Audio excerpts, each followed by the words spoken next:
Journalist Barrett Brown is back in custody. If you don't know who Barrett Brown is, he is an actual journalist who reported for the People. He was primed to give an interview to both The Intercept and PBS when he was arrested, or should I say rearrested, or should I say freaking kidnapped. We got a problem in this country. It started under Obama explicitly when he started totally destroying First Amendment rights for journalists. Obama was the harshest president on record to whistleblowers. And Barrett Brown is yet another casualty of that surveillance, that heavy-handed fascist approach to how they deal with stories they don't like. Barrett Brown, formerly imprisoned journalist Barrett Brown, taken back into custody before a PBS interview. Award-winning journalist Barrett Brown was rearrested and taken into custody Thursday, the day before he was scheduled to be interviewed for a PBS documentary. Brown became a symbol of the attack on press freedom after he was arrested in 2012. Why was he arrested, Tim Black? For reporting the truth. He reported on the hacked emails of intelligence contracting firms. Brown wrote about hacked emails that showed the firm Stratfor was spying on activists on behalf of corporations. Brown also helped to uncover a proposal by intelligence contractors to hack and smear WikiLeaks defenders and progressive activists. Barrett Brown was fighting for us. Barrett Brown was fighting for you, I, and all activists, all truth seekers, all truth speakers. Faced with the possibility of 100 years in prison, Brown pleaded guilty in 2014 to 2 charges. 1, obstruction of justice and threatening an FBI agent. He was sentenced to 5 years and 3 months. In 2016, Brown won a National Magazine Award for his scathing and often hilarious columns in The Intercept. His columns in The Intercept focused on his life in prison, and he was released in November. Now, what I found very interesting about this latest unfolding of Barrett Brown is that he has been giving interviews. It wasn't that he was going to be giving an interview to PBS. He's been giving interviews to other organizations, other periodicals, other newspapers, other websites since his release back in November. So what's this all about? It's all about what will he say? What will he say? What will he say that will damage the United States?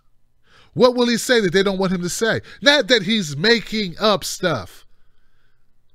See, this is why this whole Russia narrative really must be nipped in the bud. That's why everyone who speaks truth to power, any commentators, the good news people that are still out there, there's some good journalists out there. We must stand up against the pushbacks. We must stand up against the smearing of WikiLeaks and of this whole Russia false narrative. And it's like Jack just said on the whole fake news crap, because it's not about fake news. It's about truth. See, no one cares if you're a kooky and you're making up stuff and you're joking and you're lying. No one really cares about that. What they care about is truth. They don't threaten you with 100 years in prison for lying. They threaten you with 100 years in prison and they pick you up without charges. I don't even know what they picked them up for. If you're telling the truth and if you are dangerous. And you know what's more dangerous than a bullet? Truth. Because you can shoot the man, but you can't kill the message. I'll update you to Barrett Brown once it becomes available. But as of now, stay glued to WikiLeaks. Stay on Twitter. There's a hashtag. Hashtag Barrett Brown. 2 R's, 2 T's. I'll see you on the next one. Free Barrett Brown and all journalists and truth seekers across the globe. Thanks a lot, President Obama.